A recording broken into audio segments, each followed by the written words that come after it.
बांझ स्त्री का पुत्र ने रस्सी के सर्प को मारा, और उसके साथ उनकी मदद स्थाणु पुरुष ने भी की। स्थाणु माने वो आधा कट्टा पेड़। स्थाणु पुरुष उसका मित्र है, उसने भी संग में सहायता की उसके। असत। सुखमनी साहब में गुरु अर्जन बहुत सुंदर वर्णन देते हैं। मिथ्या तन तन कुटुंब सबाया, मिथ्या हव में ममता माया। अद्भुत। मिथ्या जो दिखे पर सत्य ना हो। मिथ्या तन धन कुटुंब सबाया समझ लगती है, पर अगली बात तो इतनी क्रांतिकारी है। मिथ्या हव में ममता, जो तुमको अहंकार है ये भी मिथ्या है, और जो तुम्हें ममता है ये भी मिथ्या है। मिथ्या मन से क्या सच्ची ममता जगेगी? मिथ्या मन में क्या सत्य अहंकार होगा? तेरा अहंकार भी झूठ, तेरा अभिमान भी झूठ, तेरा मन ही झूठ। मिथ्या राज जोबन तनमाल, मिथ्या काम क्रोध विकराल। जिस काम से तू निवृत्त होना चाहता है, जिस क्रोध को तू दूर करना चाहता है, यह भी मिथ्या है।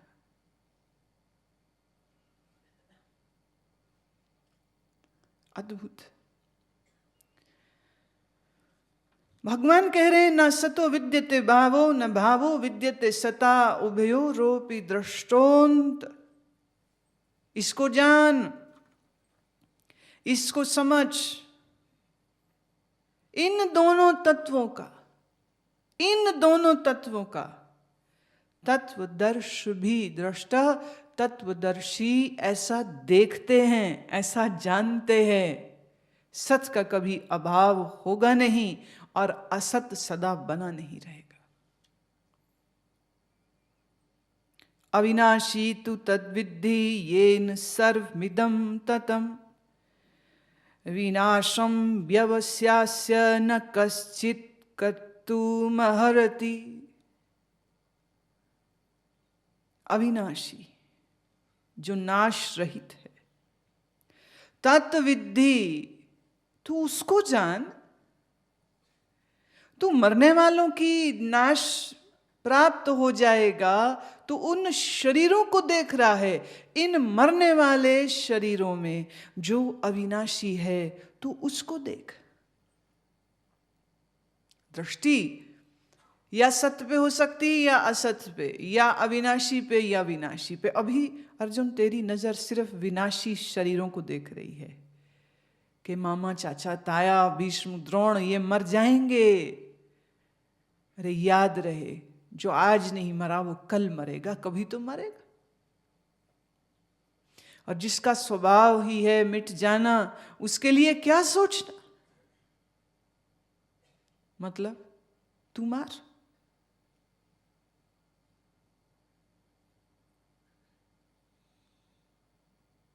सत्य तो यह है, जिसके भीतर सत्य का प्रकाश नहीं, वो पहले ही मरा हुआ है। तो मरे हुए को मारने में क्या पाप?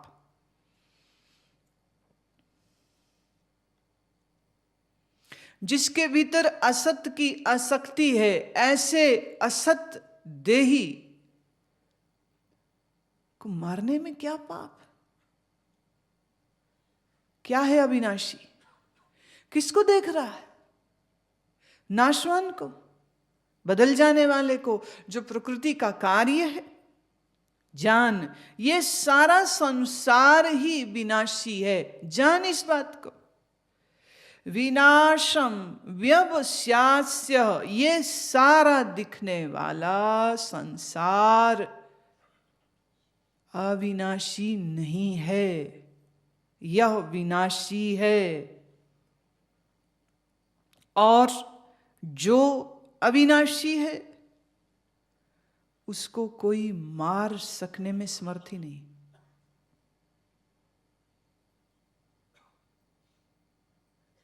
जो अविनाशी है उसको कोई मार नहीं सकता।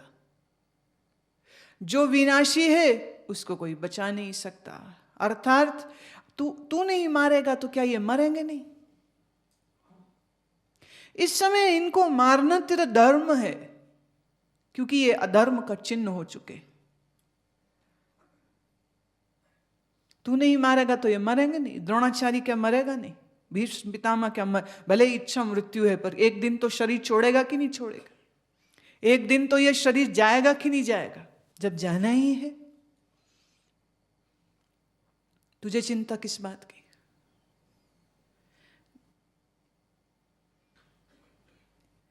अस्य अव्यसस्य, इस अविनाशी को कोई नाश करने में समर्थ नहीं है। अंतवन्तः इमे देहा नित्यस्योक्तः शरीरिणि अनाशीनो अप्रमेयस्य तस्माद्युध्यस्व भारत। इस देह का अंत क्या है? मृत्यु। इस नियम को कोई बदल नहीं सकता। अब इंसान ना बहुत अजब तरीके से सोचता है। वो कहते नहीं, बच्चा था बेचारा, अभी तो देखा ही क्या था, ये भी जवान था, बुढ़ा होके मरता तो समझ लगती। अच्छा, बुढ़ा मर जाए ना तो भी वो कहते हैं अमुक आदमी की उम्र तो इससे बड़ी, वो तो जिंदा है, ये क्यों मर गया?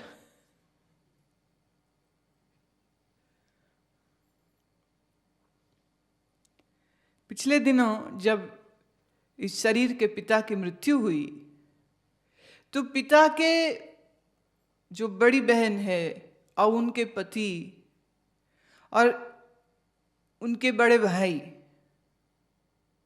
भाई तो ऐसी बात नहीं बोली, पर उनकी बड़ी बहन और उनके जो पति हैं, जीजा जो हुए, फूफा,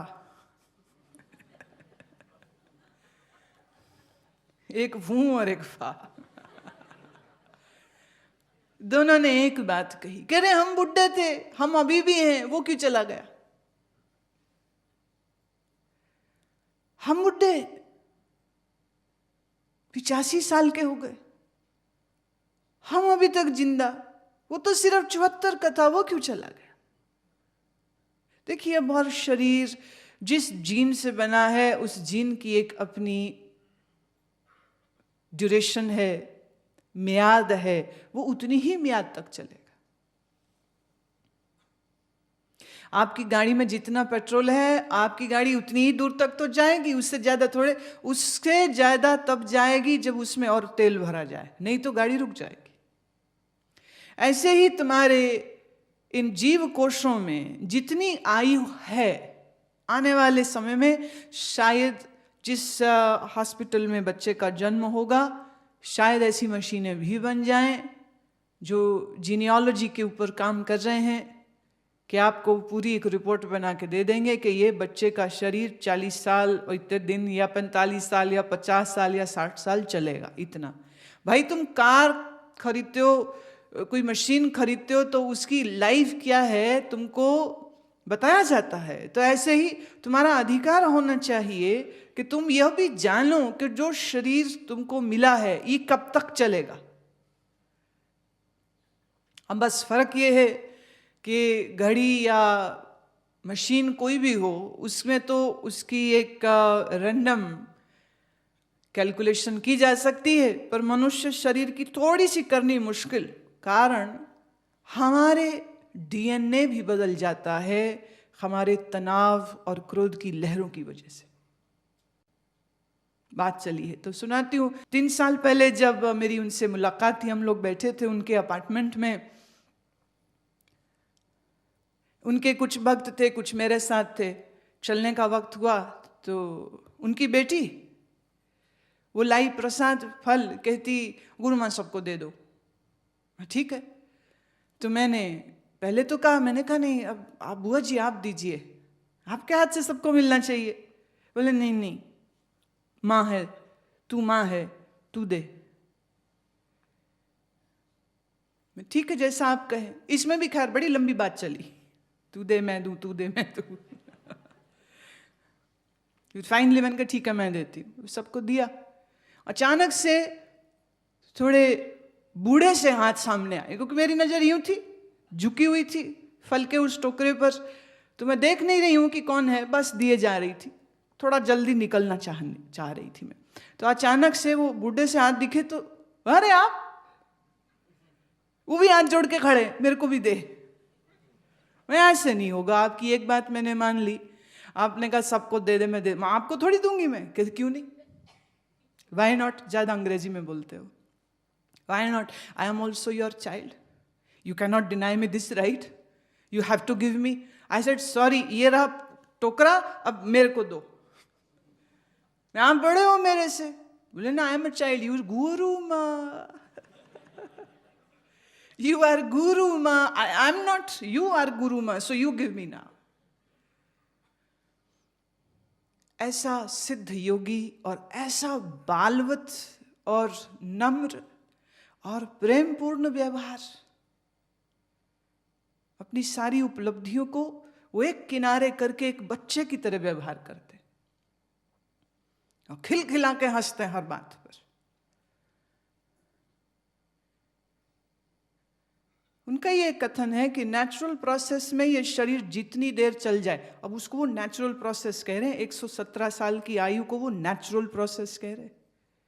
इन नेचुरल प्रोसेस दिस बॉडी में live for as long, but I am not going to change the genes of this body, I am not going to regenerate my cells back.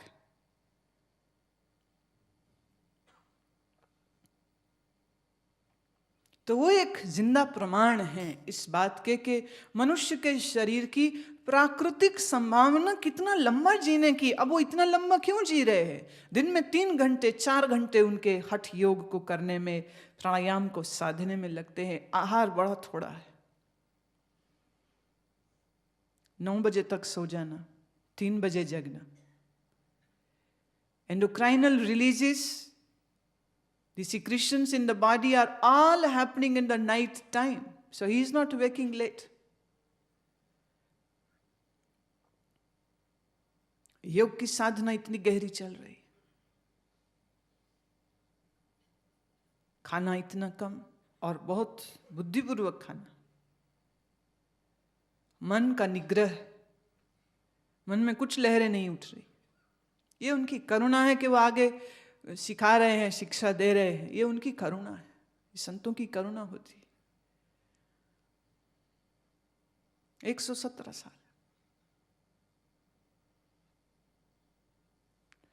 Manhattan के चोर बड़े प्रसिद्ध हैं, वो गोली पहले मारते हैं, सामान बाद में चोरी करते हैं। और एक दिन इनके अपार्टमेंट में घुस आए गुंडे, क्योंकि जिस बिल्डिंग में ये रहते हैं वो सबसे महंगे इलाके में है। वो बात अलग है, मेरे साथ दूसरी ही मुलाकात में अपने बैंक की स्टेटमेंट दिखा रहे थे, कहते 0। बोले मेरे स्टूडेंट्स पे कर देते हैं यहाँ का रेंट, मेरा नहीं है, ये रह रहा हूँ ठीक है, पर सबसे महंगा इलाका है अप टाउन मैनहट्टन में। चोर आ गए, उन्होंने आते ही यहां बंदूक रखी और बड़े मजे से हंस के उसको कहते जो तू ढूंढ रहा है वो यहां थोड़ी, look in drawers, look in drawers, look in cupboard, what you are looking for is not here.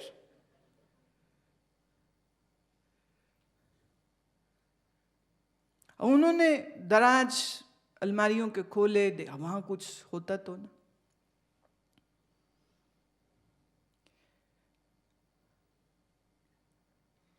चले गए। वो वह नहीं शोक नहीं जिसके चित्त में, उनका देह लंबा जी जाता है। और यह भी सत्य है कहीं ना कहीं उसका संकल्प भी चल रहा होता है कि जितना लाभ दे सके वो दे ले, क्योंकि इस देह से जो संभावनाएं हैं उन संभावनाओं को वो पूरी तरह भोगना भी चाहते हैं, देना भी चाहते हैं। ऐसा नहीं है, ज्ञानेश्वर जी महाराज ने 21 साल की आयु में ही देह छोड़ दिया। क्या वो योगी नहीं थे? पर उनकी वही मौज थी। आयु से तुम किसी के योग सिद्धि का अनुमान नहीं कर सकते हो। ज्ञानेश्वर 21 साल में समाधि ले लेते हैं, देह को छोड़ देते हैं, और ये योगी 117 साल में भी बच्चों की तरह खिलखिलाता, हंसता गाता योग की शिक्षा दे रहा है। संभावनाएं हैं बहुत सी, पर यह याद रहे, यह जो देह है ये है विनाशी। कितने समय तक जिंदा रही सवाल इसका नहीं है, सत्य इतना ही है, अंतवंतः इमे देह नित्यस्योक्ता शरीरिणी। जो अनाशिना है जीव, नाश रहित है जो जीव, वह अप्रमेय स्वरूप है। अब देखिए नया शब्द आया है, अप्रमेय। पहले फिर प्रमेय को समझिए कि प्रमेय का मतलब क्या। प्रमेय का अर्थ है विषय, प्रमाण, इंद्रिय, अंतःकरण, जिससे ज्ञान हुआ वह है प्रमाता। मन बुद्धि चित्त अहंकार को हम कहते हैं प्रमाता, और इन ज्ञान इंद्रिय या कर्म इंद्रिय के द्वारा जो संसार से रिश्ता जुड़ा, किस प्रमाण से जाना कि बाहर रोशनी है। प्रमाण माने एविडेंस, प्रमाण माने मीडियम। दिन है कि रात, जो चीज खा रहे हैं वो मीठी है या कड़वी, किस प्रमाण से जाना, हमारा बोध किस प्रमाण से हो रहा है। अब यूं देखिए, हमने कोई भी चीज खाने की रखी जीभ पे, जीभ से नर्व एंडिंग्स निकल रही हैं और वो जा रही हैं दिमाग तक। जीभ पे रखते ही सामान, कितनी गति से ये सूचना पहुंचती है दिमाग में और तुरंत दिमाग प्रोसेस कर देता है ये मीठा है। कितना वक्त लगता है? हाँ, अगर तुम बेहोशी से खा रहे हो तो नहीं पता चलता। कहीं इतने बेहोश है पूरा खाना खा जाएंगे, पत्नी कहती आए है बेवकूफ आदमी, इसमें तुमने नमक नहीं डाला, तेरे को पता भी नहीं लग रहा कि नमक नहीं, दिमाग कहाँ है? अच्छा, वो मैं सोच रहा था ना, बेहोशी में खा रहा। यहां इतनी जोर से भोजन में घुस जाता है कि वो ये भी भूल जाता है कि कब खाना बंद कर देना चाहिए। दो गलतियां, या तो स्वाद लिए बगैर खा रहा है, या इतने स्वाद में घुस गया कि कब बंद करना चाहिए। पेट चिल्ला रहा है बस करो बस करो बस करो, पर दिमाग सिर्फ इस जीभ तक लगा है, पेट की पुकार को वो सुन नहीं रहा है। और फिर बाद में रोता है पेट दुख रहा है, गैस हो गई, कब्ज हो गई, अपच हो गया।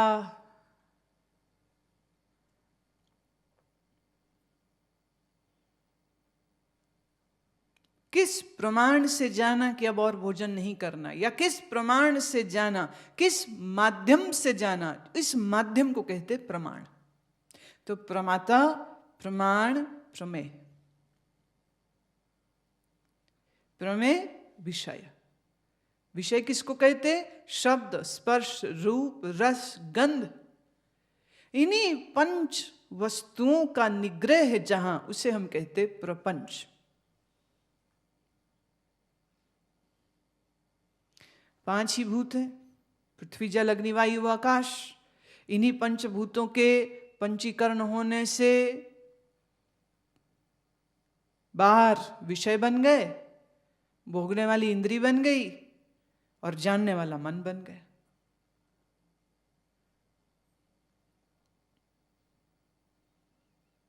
पंचभूतों का खेल। प्रकृति में क्षोभ हुआ, वाइब्रेशनल चेंजेस आई प्रकृति में, जड़ प्रकृति में। प्रकृति जब सुप्तावस्था में थी तब उसमें क्षोभ हुआ, क्षोभ होते ही उससे निकला महत, और इस महत से निकली पंचभूत, वो भी सूक्ष्म रूप में, अभी वो पृथ्वी अग्नि जल वायु आकाश फॉर्म में नहीं आए, अभी उसका भी सूक्ष्म रूप, जिसे हम कहते तन मात्रा। तन मात्राओं से फिर आगे प्रोसेस हुई तो तन मात्राएं बदली, पृथ्वी जल अग्नि वायु आकाश का अभी भी सूक्ष्म रूप है। अब इनकी आपस की इंटीग्रेशन शुरू हुई। अब इनकी आपस की इंटीग्रेशन से आकाश बना, पृथ्वी बनी, जल बना, अग्नि बनी, वायु बन गया।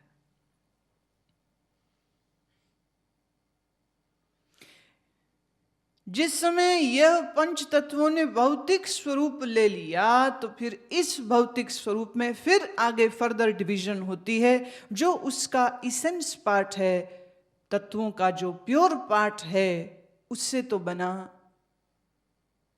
तुम्हारी ये इंद्रिय, तुम्हारा ये सूक्ष्म शरीर की रचना हो गई।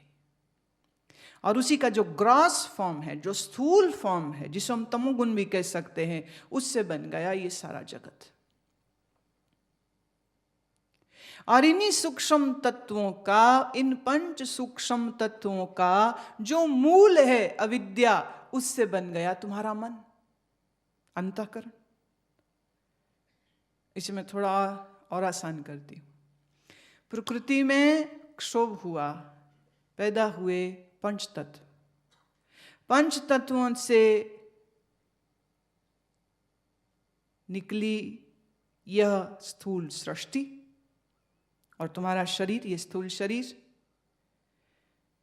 इन पंच तत्वों के पीछे जो अविद्या है, उस अविद्या से बन गया तुम्हारा कारण शरीर, और इसी अविद्या के रजोगुण से तैयार हो गया तुम्हारा सूक्ष्म शरीर। सूक्ष्म शरीर क्या है? पांच प्राण, पंच ज्ञान इंद्रिय, पंच कर्म इंद्रिय, मन बुद्धि चित्त अहंकार, इन तत्वों से हमारा सूक्ष्म शरीर बना। हम यूं भी कह सकते हैं, इस सूक्ष्म शरीर का सीधा रिश्ता है महत से, और जो तुम्हारा कारण शरीर है, इसका सीधा रिश्ता है अविद्या से, और जो तुम्हारा स्थूल शरीर और ये जो भौतिक जगत है, इसका सीधा रिश्ता है पंच तत्वों से। पृथ्वी जल अग्नि वायु आकाश के पंचीकरण से बना जगत और तुम्हारा शरीर और सूक्ष्म शरीर और तुम्हारा कारण शरीर। तो कहते खेल तो पांच का ही हुआ। जो खेल हो रहा है इन पांच का, उसी को कहते प्रपंच।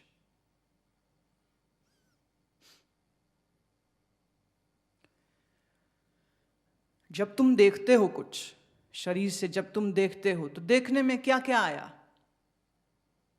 तुम्हारा मन,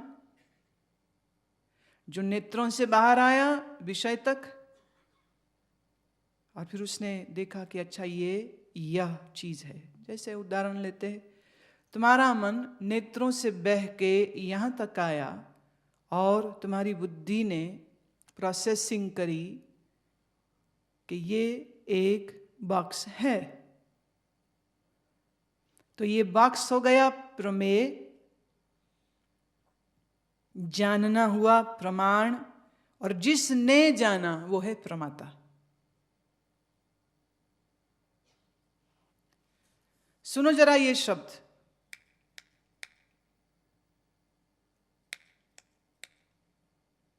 कितनी चुटकियां थी? 3-3 के 2 सेट। बेहोश। ये हुआ प्रमेय। ये आवाज क्या हुई? प्रमेय। ये प्रमेय, ये शब्द प्रमेय सुना कानों से। किसने सुना? अंदर इंफॉर्मेशन, ये जो कानों से सीधी गई कहां? मस्तिष्क तक, और वहां प्रोसेसिंग की। जिसने प्रोसेसिंग की कि ये क्या शब्द है, वो है प्रमाता।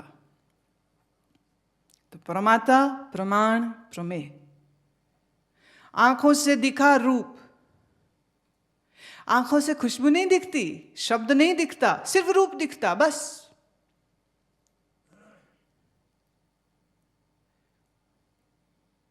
कानों से शब्द सुनते हो, जीभ से स्वाद देखते हो, नाक से खुशबू देखते हो, और अपनी स्पर्श से, चमड़ी से तुम ठंडा गर्म या कोमल कठोर को देखते हो। अब ऐसा नहीं है कि एक समय में एक ही इंद्री चलती तो सारी एक साथ,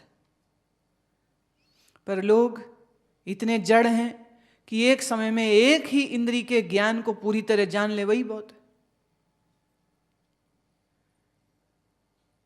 जैसे ध्वनि को सुना कानों से, पर ध्वनि का विज्ञान ये कहता है कि ध्वनि सिर्फ एक शब्द ही नहीं, एक शब्द की तरंग ही नहीं है, इस ध्वनि का एक रंग भी होता है। There is a color of sound, but that color is not seen by these eyes. पर राजयोग ने एक और गहरी छलांग लगाई। शब्द से उठी तरंग, और तरंग किस रंग की है, उन्होंने उन रंगों को भी पहचाना, विशेष करके हमारे शरीर में मौजूद चक्रों के साथ संबंधित जो ध्वनियां, और उन ध्वनियों को किन रंगों के साथ जोड़ के देखा जाए। जैसे पुरुषों के पेरिनियम लेवल और स्त्रियों के सर्विक्स की आउटर सरफेस पर मूलाधार चक्र है। पेरिनियम किसको कहते हैं? आपके लिंग और गुदा द्वार के जो बीच स्थान है, इसे कहते हैं पेरिनियम। इसी स्थान में फिजिकल लोकेशन है आपके मूलाधार चक्र की। मूलाधार चक्र का जो यंत्र है, जो डायग्राम है, वो लाल रंग का है।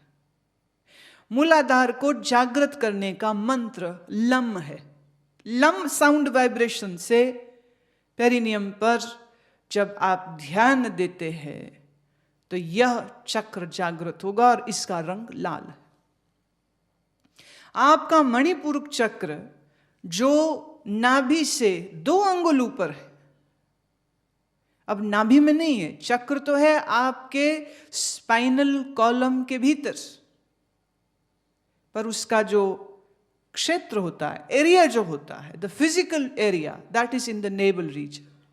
आपके नेवल से 2 अंगुली ऊपर पीछे सीधे ले जाए स्पाइन में, उसकी डायरेक्शन वहीं उसका पॉइंट है। अगर उस जगह पे दबाया जाए और अगर आप कुछ साधना करते रहे हैं तो वहां पर आपको स्पंदन महसूस हो सकता है। मणिपुरक चक्र पीले रंग में, मंत्र राम। ऋषि अमृत आश्रम द्वारा प्रकाशित मासिक पत्रिका, गहन आध्यात्मिक सूत्रों, स्वास्थ्य संबंधी लेख और विविध कार्यक्रमों की जानकारी से पूरित ये पत्रिका अब हिंदी व गुजराती दोनों भाषाओं में उपलब्ध है। सदस्यता हेतु संपर्क करें 013022165000 व 013022165001।